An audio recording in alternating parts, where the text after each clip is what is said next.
পিছন থেকে এমন কথা শুনতেই চট করে পিছনে তাকায় জিমিন। সে দেখে তার সামনে কালো রঙের শার্ট পরিহিত একজন পুরুষ বুকে হাত গুজে তার দিকে হাঁ করে তাকিয়ে আছে। জিমিন তাকিয়ে আছে ছেলেটি কেন ডাকলো সেটা শোনার আশায়। পাশে তার বেস্ট ফ্রেন্ডে তাকে খোঁচা মেরে বলল, দোস্ত, লোকটা মনে হয় আমাদের ডাকেনি, হয়তো চল আমরা ভিতরে যাই, উনি তো তাকিয়ে আছে, মনে হয় কিছু বলবে না। এই বলে তারা দুজন চলে যেতে নিলে সুগার হুঁশ ফিরল। সে আসলে জিমিনকে দেখে ক্রাশ খেয়েছে, তাই তো অপলক দৃষ্টিতে তাকিয়েছিল জিমিনের দিকে। সে যে তাদের দেখেছিল এটা বেজায় ভুলে গিয়েছে ছেলেটা। সুগা পুনরায় ডেকে বলল, মিস, আপনাদের ক্লাসে মোটা করে একটা ছেলে আছে, ওকে একটু ডেকে দিবেন প্লিজ। আসলে আমাদের ক্লাসে তো মোটা অনেকেই আছে, আপনি কার কথা বলছেন? যেটা একটু বেশি মোটা ওইটা। আচ্ছা, আমি দেখব। এই বলে জিমিন দৌড়ে হলরুমে চলে যায়, কারণ পিছনে স্যার আসছে। আর স্যারটা তারই এলাকায়, কারোর সাথে কথা বলতে দেখলে যদি তার বাবাকে বলে দেয়, সেই ভয়ে জিমিন তড়ি ঘুরে প্রস্থান করলো। জিমিন যেতেই সুগা বুকে হাতে চোখ বন্ধ করে রাখলো কিছুক্ষণ। এই মেয়েটার উপর খুব বাজেভাবে ক্রাশ খেয়েছে সে। যেখানে তার উপর হাজার মেয়ে ক্রাশ খায়, সেখানে এই পিচি মেয়েটার উপর ক্রাশ খেলো। সুগা এবার অনার্স ফোর্থ ইয়ারের ছাত্র, পুরো নাম মিনিয়ঙ্গি সুগা। সুগা বুকে হাত দিয়ে চোখ বন্ধ করে রেখেছিল। ঠিক তখনই পিছন থেকে তার বেস্ট ফ্রেন্ড জাঙ্কুক এসে পিঠে দুম করে কিল বসায়। শালা, কই গিয়েছিলি তুই? তোকে সারা কলেজ খুঁজেও পাই না কেন? শালা, তোর এখনই আসতে হলো? কি রে, আমি আবার কি করলাম? দোস্ত, আই ফেল ইন লাভ। আমি কি শুনছি? আমি স্বপ্ন দেখছি না তো? দোস্ত, একটা চিমটি কাটতো। জাঙ্কুকের কথায় সুগা সুযোগ পেল। হট করে জাঙ্কুকের হাতে জোরে চিমটি কাটলো। ব্যথায় জাঙ্কুক চিৎকার করে উঠে সুগাকে কিল মেরে বলল, এইভাবে চিমটি দিস কেন? তুই না বললি চিমটি দিতে। এত জোরে দিতে বলিনি। By the way, who is she? কার প্রেমে পড়েছিস? হবে কে একজন। আচ্ছা চল, আগে বিজনেস ম্যানেজমেন্ট এন্ড টেকনোলজি গ্রুপের দপ্তরে কায় আঙ্কেলের কাছে যাই। কেন, কায় আঙ্কেলের সাথে তোর কি কাজ? কারণ যা প্রেমে পড়েছি তার ব্যাপারে আমি কিছুই জানি না। আর বিজনেস ম্যানেজমেন্ট এন্ড টেকনোলজি গ্রুপের স্টুডেন্ট। সামনের রুমে ওদের এক্সাম চলছে, ওর অ্যাড্রেস নিতে হবে। সুগার কথায় জাঙ্কুক খুশি হলো। যাক, অবশেষে ছেলেটা হয়তো কারো মাঝে সুখ খুঁজে পাবে। অতঃপর সুগার জাঙ্কুক কায় আঙ্কেলের কাছে গেল। গিয়ে ওনাকে ভুলিয়ে ভালিয়ে বিজনেস ম্যানেজমেন্ট এন্ড টেকনোলজি গ্রুপের স্টুডেন্টদের সব ডকুমেন্টস হাতে নিল। একটা একটা করে দেখতে লাগলো। এক পর্যায়ে সুগা জিমিনের ছবি দেখলো। সে ফাইলটা বের করে তার সব ডিটেইলস জেনে নিল। এরপর খুশিতে জাঙ্কুকে জড়িয়ে ধরে উত্তেজিত হয়ে বলল, দোস্ত, আমি এক কষ্টাদোষী প্রেমে পড়েছি। দেখ, এখানেও পুরো নাম লেখা। আর জিমিন, নামটা সুন্দর না? অবশ্যই সুন্দর, কিন্তু এখন তুই কি করবি সেটা আগামীকাল দেখবি। আপাতত এখন চুপ থাক। এক্সাম শেষ করে জিমিন মাঠের বাড়ি ফিরেছে। বাসায় এসে বোরখা খুলে সে সোজা ওয়াশরুমে গিয়ে গোসল করে বের হলো। বের হতেই দেখলো তার মা মিসেস জিন খাবার নিয়ে বিছানায় বসে আছে। জিমিন মায়ের কান্না দেখে হাসলো। এটা নতুন কিছু নয়, যখন তার এক্সাম চলে তখন তার মা তাকে নিজে হাতে খাইয়ে দেয়। জিমিন এগিয়ে এসে মায়ের সামনে বসলো। জিমিন বসতেই মিসেস জিন মেয়েকে খাইয়ে দিতে দিতে বললেন, তোমার বাবা সবসময় বিদেশ থেকে ফোন দিয়ে বলে আমার মেয়ের এক্সাম চলছে, ওকে দেখে শুনে রাখিও। মা, তোমার জামাই মিস্টার নামজুল সাহেবকে বলবা আমার জন্য চিন্তা না করতে, আমি খুব ভালোই আছি। আচ্ছা, এখন চুপচাপ খেয়ে নাও, তারপর একটু রেস্ট নিয়ে তারপর পড়তে বসবে। আচ্ছা মা। অতঃপর মিসেস জিন মেয়েকে খাইয়ে দিয়ে রুম থেকে চলে গেলেন। মিসেস জিন আর মিস্টার নামজুলের একটা মাত্র মেয়ে জিমিন। ও ছাড়া আর কোনো সন্তান নেই তাদের, তাই একটা মাত্র মেয়ের প্রতি ভালোবাসাটাও বেশি। রাতে জিমিন নিজের মতো করে কিছু পড়ে খেয়ে দিয়ে ঘুমিয়ে গেল। অপরদিকে রাত প্রায় 2:30 বাজে, এখনো সুগার চোখে ঘুম ধরা দিচ্ছে না। চোখ বন্ধ করতেই তার চোখে জিমিনের মুখ ভেসে উঠছে। ইস, কি মারাত্মক সুন্দর মেয়েটার হাসি। আচ্ছা, মেয়েটার কোনো বয়ফ্রেন্ড নেই তো? তাহলে তো সুগার শেষ হয়ে যাবে। এরপর সুগা মনে মনে কল্পনা করে নিল আগামীকাল কি করবে। পরের দিন জিমিন রাতে কলেজে আসতে পিছন থেকে সুগা ডেকে বলল, এক্সকিউজ মি মিস। এভাবে কেউ বলাতে বরাবরের মতোই পিছনে ফিরে তাকালো জিমিন। পিছু ফিরে দেখলো গতকালে সেই ছেলেটা বাইকে বসে আছে। তাকে দেখে সৌজন্যতার খাতিরে একটা মুচকি হাসি দিল। আর সেই হাসিতেই সুগা পুনরায় ফিদা। তারপর তারপরেও নিজেকে সামলে হাতের ইশারায় ডাকলো জিমিনকে। জিমিন অবাক হলো সুগার এমন আচরণে। এই লোকটি তাকে ডাকে কেন? আজ আবার কি বলবে? জিমিন আশেপাশে তাকালো। একটু দূরেই তার মামাতো ভাই যেও দাঁড়িয়ে আছে। সেও তাদের একই কলেজের অনার্স দ্বিতীয় বর্ষের ছাত্র। মামাতো ভাইকে দেখে জিমিন ঢোক গেল। নিজের ভাই নেই তো কি হয়েছে, খালাতো মামাতো ভাই এক একটা দরজাল, সবকিছু জবাবদিহিতা করতে হয় তাদের। এদিকে সুগা তার দিকে তাকিয়ে আছে, অন্যদিকে যেহেতু আছে তাদের অপর পাশে। জিমিন বুকে সাহস নিয়ে এগিয়ে গেল সুগার দিকে। জিমিন সামনে আসতেই সুগা বলল, কেমন আছেন মিস জিমিন? উফ সরি, মিসেস মিনিয়ঙ্গি। জিমিন অবাক হলো, এই মিনিয়ঙ্গিটা আবার কে? আর তার নামের আগে মিসেস আসলো কিভাবে? সে তো অবিবাহিত। পরে ভাবলো লোকটা হয়তো ভুল কাউকে ভেবে তাকে ডাকছে। তাই জিমিন মুচকি হেসে বলল, দেখুন মিস্টার, আপনার কথা ভুল হচ্ছে। আমি অবিবাহিত, আর মিনিয়ঙ্গি নামের কাউকে আমি চিনি না। আপনি হয়তো আমাকে না অন্য কাউকে খুঁজছেন। আমি আপনাকে খুঁজছি জিমিন। আর মিনিয়ঙ্গি নামের কাউকে চেনেন না তাই তো? তাহলে চিনে রাখুন, আপনার সামনে দাঁড়ানো ছেলেটাই মিনিয়ঙ্গি সুগা। তো আমাকে কেন মিসেস মিনিয়ঙ্গি ডাকছেন? কারণ আপনি ভবিষ্যতে এই মিনিয়ঙ্গি সুগার মিসেস হবেন তাই। দেখুন, এসব আলতু ফালতু কথা আমার সাথে বলবেন না। ফালতু কথা বলছি না ম্যাডাম, সত্যি বলছি। আপনি মিলিয়ে নিন। বাই দ্য ওয়ে, আপনার কোনো বয়ফ্রেন্ড আছে? তাতে আপনার কি? আমার পার্সোনাল বিষয় আপনাকে বলার প্রয়োজন বলে মনে করি না। সমস্যা নেই, বলবেন না তো আমি কি খোঁজ নিয়ে ফেলবো। আর বয়ফ্রেন্ড থাকলেও ব্রেকআপ করে নিন। জিমিন উত্তর দিল না। বেঞ্চি কেটে চলে গেল এক্সাম হলে এক্সাম দিতে। টানা 3 ঘন্টা পর জিমিন আনতে এক্সাম দিয়ে বের হলো। তারা এক্সাম দিয়ে বের হতে দেখলো জিহব দাঁড়িয়ে আছে সামনে। জিমিন ভাইকে দেখে ভয় ঢোক গেল, কারণ সে জানে এখন তাকে অনেক অনেক প্রশ্নের উত্তর দিতে হবে। তখন সুগার সাথে কথা বলার সময় জিহবের দিকে কয়েকবার তাকিয়েছিল সে। জিহব তখন তীক্ষ্ণ দৃষ্টিতে তার দিকে তাকিয়েছিল। সেই থেকে এখানে জিহব আসার কারণটা জানে সে। সুগা ভাইয়ের সাথে তোর সম্পর্ক কি? তুমি ওনাকে চেনো? তোর সাথে কি সম্পর্ক বল।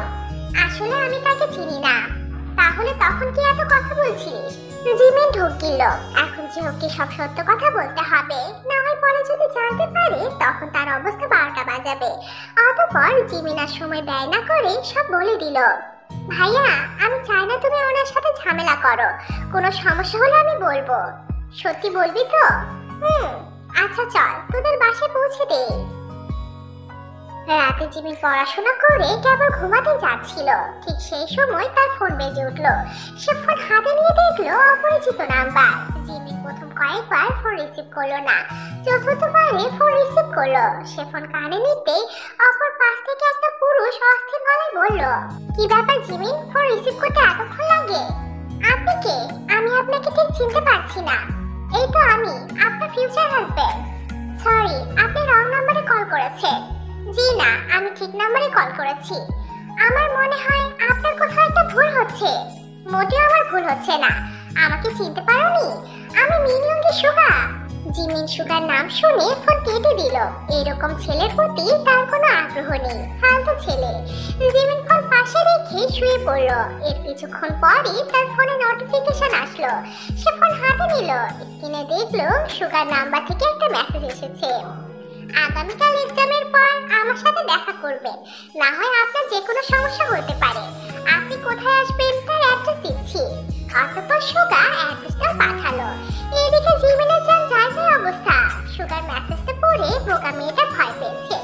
বেশি কিছু না ভেবে তাড়াতাড়ি ফোন রেখে ঘুমিয়ে পড়ল সে। সকালে একে একে জেহব এবং জেহবের বড় ভাই বোকা উপস্থিত হয়েছে জিমিনদের বাসায়। কারণ জিমিন তাদের ডেকেছে, কিছু কথা আছে নাকি তার। সাথে জিমিনের বেস্ট ফ্রেন্ড তেও আছে। ভাইয়া, আমার নিজের কোনো বড় ভাই নেই। সবসময় সবকিছু থেকে তোমরা আমাকে প্রোটেক্ট করো। কিন্তু আমি এখন একটা কথা বলবো, ঠান্ডা মাথায় শুনবে কিন্তু। আচ্ছা, কি হয়েছে বল। অতঃপর জিমিন গতকাল রাতের বলা সবকিছুই খুলে বলল। জিমিনের কথা শুনে দুই ভাইয়ের জোয়াল শক্ত হয়ে গেল। কি এত বড় সাহস, আমার বোনকে হুমকি দেয়? ভাই এমন উত্তেজিত হয়েও না, সুগা ভালো ছেলে, আমি চিনি ওনাকে। তবে এখন কি করা উচিত আমাদের? জিমিন যাবে সুগা ভাইয়ের সাথে কথা বলতে, সাথে আমরাও যাব। দেখতে হবে উনি কি বলতে চায়। বিকেল 5টায় জিমিনের পরীক্ষা শেষে সুগা দেওয়া ঠিকানায় পৌঁছায়। তবে সে একা নয়, যে হোক এবং বোগামো ছিল। সুগা বুদ্ধি করে নতুন তৈরি হচ্ছে এমন একটা দালানে ডাকলো। বর্তমানে কোনো কাজ চলছে না ওটাতে, তবে কিছু কিছু রুম কমপ্লিট হয়েছে। দালানের সামনে জিমিনদের দাঁড়াতে দেখে মুচকি হাসলো সুগা। ফোন দিয়ে জিমিনকে বললো 4 তলার বাম সাইডের রুমটাতে আসতে। জিমিনও 4 তলার বাম সাইডের রুমটাতে গেল। তার পিছু পিছু সবাই ঢুকলো। সুগা সবাইকে সোফাতে বসতে বললো এবং সে নিজেও একটা চেয়ারে পায়ের উপর পা তুলে বসলো। এটা দেখে বোগামের চোখ শক্ত হয়ে গেল। সে দাঁতে দাঁত চেপে বলল, আমার বোনকে এখানে আসতে বলার কারণ কি? আমি আপনার বোনকে আসতে বলেছি, আপনাদের না। এটা একটু বেশি হয়ে গেল না? আমার বোনকে এখানে কেন আসতে বলেছিস বল? সুগা বোগামের কথায় পাত্তা দিল না। সে সোজা গিয়ে জিমিনের সামনে বসলো। এমন ভাব করলো যেন এখানে জিমিন আর সে ছাড়া আর কেউ নেই। জিমিন? সুগার মুখে এমন নরম কণ্ঠস্বর শুনে জিমিনের অদ্ভুত লাগলো। সে চোখ তুলে সুগার দিকে তাকালো, তারপর আবার চোখ নামিয়ে ফেললো। জিমিনের চোখ নামিয়ে ফেলা দেখে সুগা মুচকি হাসলো। জিমিন, চোখ নামিয়ে ফেললে যে? ভয় পাচ্ছ? না, ভয় কেন পাবো? এই যে আমার চোখের দিকে তাকিয়ে ভালোবেসে ফেলার ভয়। সুগার মুখে প্রাণপ্রিয় আদরে ছোট বোনকে ভালোবাসার কথা শুনে বোগাম হাত মুষ্টিবদ্ধ করে নিল। রাগে তার গা ফেটে যাচ্ছে। অন্যদিকে যে হোক বরাবরের মতো শান্ত, কারণ সে সুগাকে আগে থেকে চিনে। সুগা যে কোনো রকম খারাপ কিছু করবে না তা সে জানে। তবে সে এখন অপেক্ষা করছে জিমিন কিছু বলে কিনা সেটা জানার জন্য। মোটেও না। আর আপনার চোখে কি আফিম আছে নাকি যে আমি আপনার চোখের নেশা আসক্ত হয়ে আপনাকে ভালোবেসে ফেলবো? তো তাকাচ্ছ না কেন? এমনিতে। আচ্ছা, তোমার তাকাতে হবে না, আমি বলছি। তুমি শুধু শোনো। আমি তোমাকে প্রথম দেখায় ভালোবেসে ফেলেছি। I need you. আমি তোমাকে নিজের অর্ধাঙ্গিনী হিসেবে পেতে চাই। তুমি কি দিবে আমায় সেই সুযোগ? সুগার করা এমন প্রশ্নে উপস্থিত সবাই অবাক। যে হোক যতদূর জানে সুগার জন্য হাজার মেয়ে পাগল, কিন্তু সুগা কাউকে পাত্তা দেয় না, কারণ সে ডিরেক্ট বিয়ে করতে চায়। কিন্তু জিমিনকে সেভাবে বিয়ে করতে চাইবে সেটা যে হোক বুঝতে পারেনি। এখানে আমরা ওর বড় ভাই আছি ব্রো, যা বলার আমাদের বলুন। আমার বোনকে এসব বলবেন না। আর তুমি তো এখনো পড়াশোনা করো, বেকার তুমি। বিয়ের পর আমার বোনকে খাওয়াবে কি? আপনার বোনকে খাওয়ানোর জন্য যথেষ্ট আছে ব্রো, আপনি শুধু আপনার বোনকে দিন। বোগাম না করলো। সে কিছুতেই বেকার ছেলের কাছে তার বোনকে দেবে না। সে জানে একজন অনার্স 4th ইয়ারে পড়া ছেলের কাছে ঠিক কি কি থাকতে পারে। অতঃপর সুগার বোগামের অনেক কথা কাটাকাটি হলো। তাদের কথা কাটাকাটি করতে দেখে জিমিন বলল, চুপ করুন আপনারা। আর এই যে মিস্টার সুগা, আপনার সমস্যা আমাকে নিয়ে তো? কি বলবেন আমাকে বলুন। আগে ওনাদের বেরিয়ে যেতে বলো। জিমিন সবাইকে বেরিয়ে যেতে বলল। সবাই বেরিয়েও গেল। সবাই বেরিয়ে যেতেই জিমিন বলল, কি সমস্যা বলুন। সুগা কোনো উত্তর দিল না। চুপচাপ জিমিনকে টেনে শক্ত করে জড়িয়ে ধরলো। জিমিন, তুমি আমার কথা শোনো প্লিজ। আমি তোমাকে অনেক ভালোবাসি। তোমাকে নিজে অর্ধাঙ্গিনী হিসেবে পেতে চাই। আমি চাই তুমি সবসময় আমার কাছে থাকো। তোমাকে বুকে জড়িয়ে ধরে ঘুমাতে চাই। তোমাকে নিয়ে সুখে সংসার করতে চাই। বিশ্বাস করো, তোমাকে কখনো কষ্ট পেতে দিব না। Please Jimin. সুগার কোনো কথাই জিমিনের কানে গেল না। আচমকা সুগা জড়িয়ে ধরায় সে ফ্রিজ হয়ে গিয়েছে। সুগা সরে আসলো জিমিনের কাছ থেকে। ঠিক আছে, তুমি চাও না তো?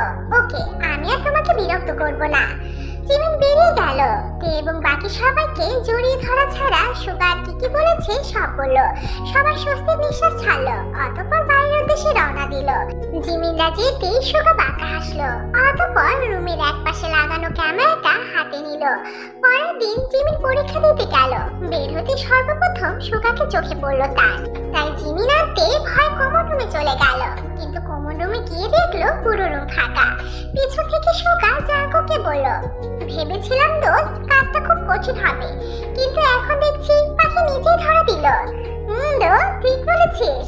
তাদের কথা শুনে জিমিনাতে পিছনে ফিরতেই সুগার জাঙ্কু তাদের মুখে কিছু একটা স্প্রে করলো। ব্যাস, জিমিনাতে অজ্ঞান। হাত পা বাঁধা অবস্থায় চেয়ারে বসে আছে জিমিনাতে। জিমিন পিটপিট করে চোখ খুলল। চোখ খুলতেই নিজেকে চেয়ারে বাঁধা অবস্থায় পেল। সে সামনে তাকালো, দেখলো সুগা বেশ আয়েশ করে পায়ের উপর পা তুলে বসে আছে চেয়ারে। পাশে জাঙ্কুক হুজুর টাইপের একজন লোক।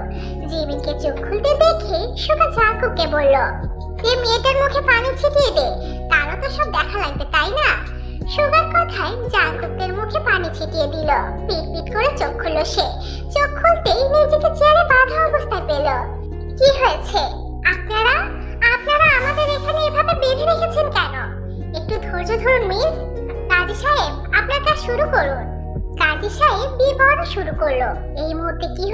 সব বুঝতে পেরে জিমিন বলল, আপনি যা করার করুন, তাও আমি আপনাকে বিয়ে করব না, কখনোই না।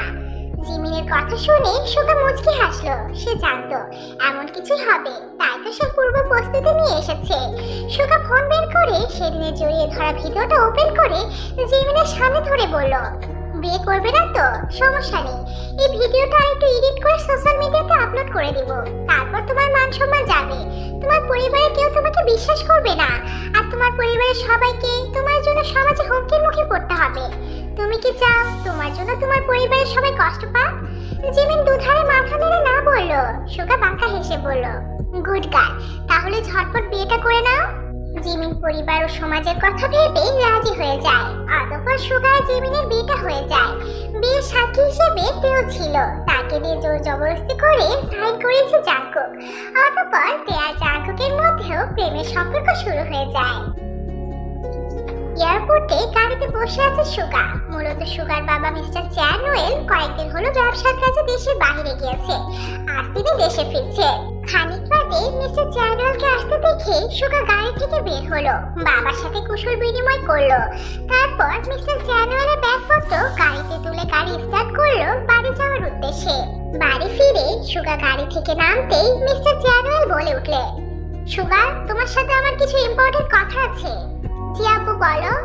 আমি শুনেছি তুমি নাকি বিয়ে করেছো। জি করেছি। কি, তোমার লজ্জা করছে না এরকম বলতে? বিয়ে করেছি, কোনো চুরি ছিনতাই করিনি যে আমার লজ্জা লাগবে। তোমার লজ্জা লাগা উচিত, কারণ তুমি ক্রাইম করেছো। একটা মেয়েকে তুলে এনে বিয়ে করেছো তুমি, এটা একটা ক্রাইম সুগা। দেখো আপু, আমি জিমিনকে ভালোবাসি, ওকে পাওয়ার জন্য আমার যা ঠিক মনে হয়েছে আমি তাই করেছি। আমার কাছে এটা ক্রাইম মনে হচ্ছে না। কিছুদিন পর জিমিনদের বাসায় এসে উপস্থিত হয়েছে সুগা, জাঙ্কুক, মিস্টার চ্যানুয়েল, সাথে কিছু আত্মীয় স্বজন। মূলত আজ জিমিন আর সুগার বিয়ে। মিস্টার চ্যানুয়েল মিস্টার নামজুন আর মিসেস জিনের সাথে কথা বলে, তারা সুগাকে মেনে নেয়। অতঃপর দুই পক্ষ থেকে বিয়ের আয়োজন করা হয়েছে। দ্বিতীয়বারের মতো সুগা আর জিমিন বিয়ের বন্ধনে আবদ্ধ হলো। বাসর ঘরে জিমিনকে পাঠানো হলো। সুগা তখনও রুমে আসেনি। জিমিনকে বলা হয়েছে ঘোমটাতে বিছানায় বসে থাকতে, কিন্তু সে এসব পাত্তা দিল না। সোজা বিয়ের শাড়ি চেঞ্জ করে টপ পরে নিল, এরপর বিছানায় এসে বসে পড়ল। এরই মধ্যে সুগা রুমে আসলো। জিমিনকে দেখে বলল, বাহ, তুমি তো দেখছি খুব ফাস্ট, শাড়ি চেঞ্জ করে ফেলেছো দেখছি। তাহলে চলো বাসর শুরু করি। ফালতু কথা বলবেন না। কিসের বাসর? বিয়ের দিন মানুষের বাসর হয়, জানো না? না, জানি না। ওকে, সমস্যা নেই, আমি বুঝিয়ে দিচ্ছি।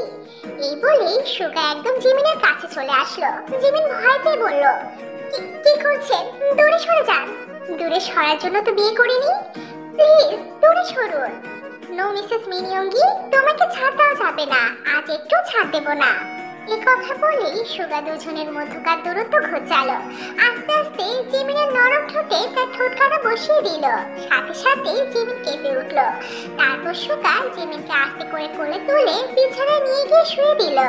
অবশেষে সুগা তার অধিকার বুঝে নিতে শুরু করলো। সকালের মিষ্টি রোদ চোখে পড়তেই ঘুম ভাঙে সুগার। তার উন্মুক্ত বুকে মুখ গুজে ঘুমিয়ে আছে জিমিন। ব্যাপারটা একটু বেশি ভালো লাগলো তার। দৃশ্যটা দেখে তার বুকের ভিতর শান্তি অনুভব হচ্ছে। সুগার মুচকি হাসলো। গতকাল রাতে সুগার অত্যাচারের কারণে জিমিনের ঠোঁটগুলো লাল হয়ে আছে। সুগার সেই জায়গাগুলোতে ছোট ছোট চুমু খেলো। এতে জিমিন হালকা নড়ে চড়ে আবারও সুগার বুকে মুখ গুজে ঘুমিয়ে গেল। সুগা হাত বাড়িয়ে জিমিনের গাল স্পর্শ করলো। আবারও চুমু খেলো মেয়েটার কপালে। তারপর মাথায় হাত বুলিয়ে দিতে দিতে ডাকলো, জিমিন শোনো, এবার উঠে পড়ো। উফ, এখন আমি উঠবো না আম্মু, আজকে আমার কলেজ নেই। জিমিনের এই কথা শুনে সুগা শব্দ করে হেসে ফেললো। সুগার হাসির শব্দে জিমিনের ঘুম জানালা দিয়ে পালালো। সে চোখ খুলে নিজেকে সুগার বুকে দেখে সরে আসতে চাইলো, কিন্তু একজোড়া শীতল হাত আটকে দিল। তারপর ওই হাতের অধিকারী বলল, কোথায় যাও আমার অষ্টাদশী বউ? জিমিন লজ্জা পেয়ে সুগাকে ধাক্কা দিয়ে নিজের থেকে সরিয়ে দিয়ে এক দৌড়ে ওয়াশরুমে চলে গেল। এভাবেই দুষ্টু মুষ্টি খুনসুটিতে কেটে গেল অনেকগুলো দিন। এরই মধ্যে জিমিন একবার নিজের বাড়িতে গিয়েছিল এক সপ্তাহ থাকার জন্য, কিন্তু পরের দিন সে ফিরে এলো, কারণ সুগাকে ছাড়া তার ভালো লাগে না এখন। এই তো রাত 12:30 বাজে। সুগা বিকেলে বাবার অফিসে গিয়েছিল, কিন্তু বাবা সে সন্ধ্যায় অফিস শেষ করে বাসায় এসেছিল, তবে সুগার কোনো খোঁজ নেই। চিন্তা হচ্ছে জিমিনের, মনে শুধু উল্টাপাল্টা চিন্তা ভাবনা আসছে, কোনো বিপদ হলো না তো। দেখতে দেখতে ঘড়ির কাঁটা 12টা পেরিয়ে একে পৌঁছালো। সুগার এত লেট হচ্ছে দেখে ভয় পেল জিমিন। ধীরে ধীরে সময় বাড়তে লাগলো, কিন্তু সুগা ফিরল না। এক পর্যায়ে জিমিন কেঁদেই ফেললো। দৌড়ে মিস্টার চ্যানুয়েলকে সুগার কথা জানানোর জন্য দরজার কাছে আসতেই কিছু একটার সাথে ধাক্কা খেলো। জিমিন সামনে তাকিয়ে দেখলো সুগা, সাথে সাথে আরো জোরে কেঁদে দিল। সুগা ভরকে গেল, জিমিনকে রুমে নিয়ে এসে গালে হাত রেখে বলল, কি হয়েছে জিমিন, কাঁদছো কেন তুমি? জিমিন উত্তর দিল না, ওভাবেই কাঁদতে লাগলো। সুগা এবার জিমিনকে জড়িয়ে ধরলো, মাথায় হাত বুলিয়ে দিতে দিতে বলল, কি হয়েছে অষ্টাদশী? আপনার জন্য আমার ভয় করছিল, এত দেরি হলো কেন আসতে? এখন কাঁদছো কেন? আমি থাকলে না সারাদিন বিছানায় এলোমেলো করি। বিছানায় এলোমেলো করলে করবে, তারপর ঠিক টাইমে বাসায় ফিরবে। আচ্ছা, খেয়েছো?